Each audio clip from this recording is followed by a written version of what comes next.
People are searching Ontario housing market 2026 because something feels different. And they're right.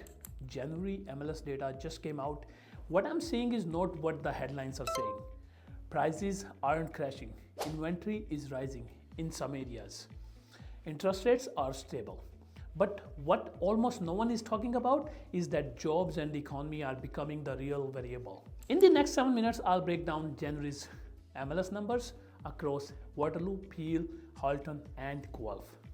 Hi, I'm Navjot. This is your Ontario real estate market update based on January 2026 MLS data and what I'm seeing on the ground every day. Before we start, one important thing. This is not a prediction video. This is a cautiously directional update. We are looking at what the data is showing and what could matter next. Let's start with the big picture. Real estate doesn't move in isolation. On January 28th, the Bank of Canada held interest rates, keeping the policy rate at 2.25%. That matters. Borrowing costs have stabilized. Buyers can finally plan again. But here's the shift most people are missing. Interest rates are no longer the biggest uncertainty. Employment is. We are seeing layoffs at GM's Oshawa plant. About 500 workers announced February 2nd. We are seeing tariff pressure impacting Bombardier with potential 50% tariff announced January 29th. CUSMA is almost coming up for renewal, adding uncertainty for Canada's auto and manufacturing sectors.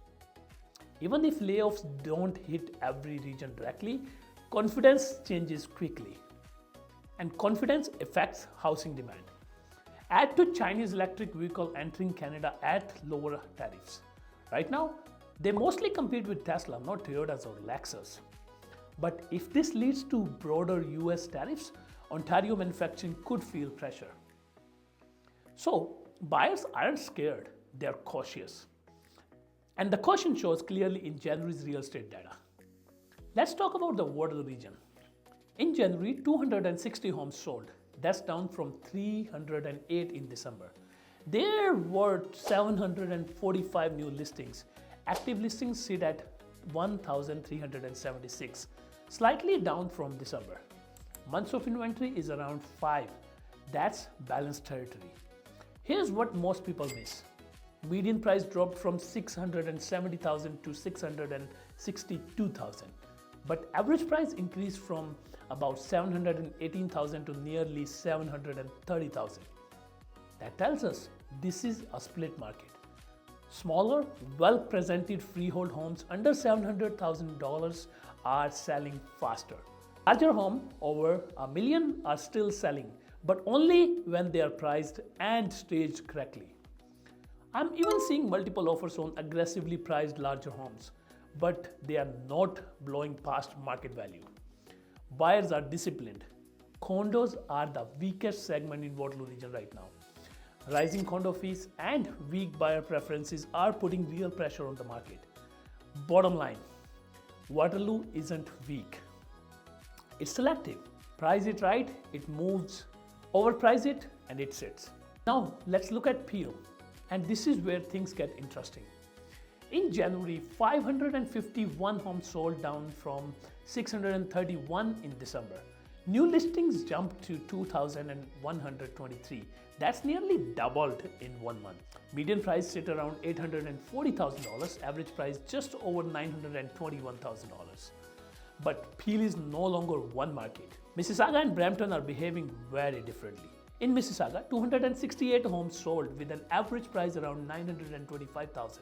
In Brampton, 242 homes sold with an average price closer to $884,000.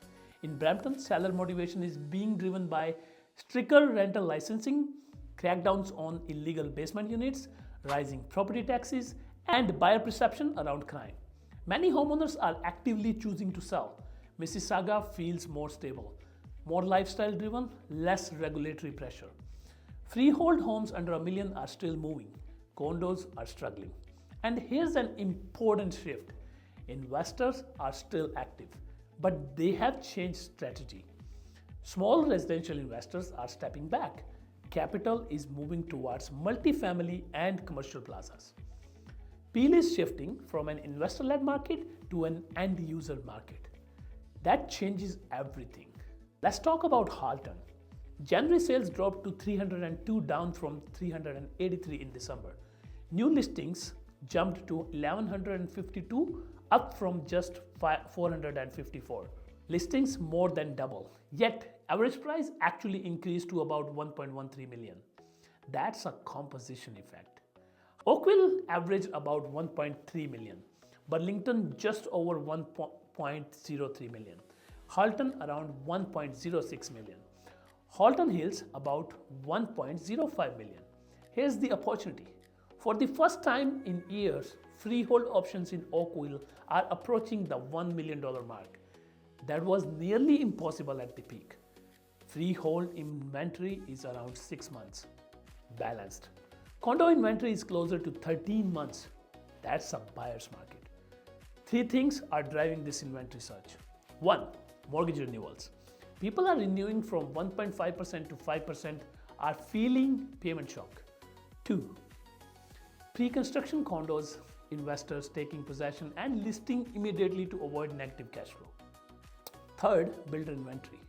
Much of it off MLS, adding hidden pressure. My take? Halton may be early in the adjustment cycle, not late. Burlington is benefiting from Oakville's spillover. Move-up buyers are active, often selling at a loss but upgrading lifestyle. Luxury homes are holding value but taking longer to sell. Now, let's look at Guelph. Sales stayed flat at 75. New listings jumped to 273. Average price dropped from about $822,000 to $743,000. That drop is mix driven. Fewer high-end homes sold. Detached homes sit around 6 months of inventory. Condos around 9, townhouses closer to 11. What's working in Guelph is the 600 to 800,000 price range. End users dominate most neighborhoods. Lifestyle areas near Costco are still seeing multiple offers when homes are well presented. What's struggling are the student rental corridors, condos and townhouses. Investors' activity is focused near University of Guelph and Coniston College. Guelph proves an important point. Location matters more than the property type. A well-located townhomes outperform a poorly located detached home every time. Guelph isn't one market, it's several neighborhood markets. So here's the real takeaway from January 2026 Ontario housing data. This is a thinking market. This is no longer driven by cheap money or speculation. It's driven by job stability, carrying cost, and real affordability. If employment holds, we can move through a slow, balanced market. If job pressure increases, buyer hesitation grows. Not panic, discipline. For sellers who can't hold for 2 or 3 years, strategy matters more than timing. For buyers, this is one of the most rational markets we have seen in years. If you want a deeper breakdown by neighborhood, watch my other videos or read the full January analysis at navjotchahal.ca. Subscribe for monthly Ontario market updates and drop your city in the comments. I will cover it next.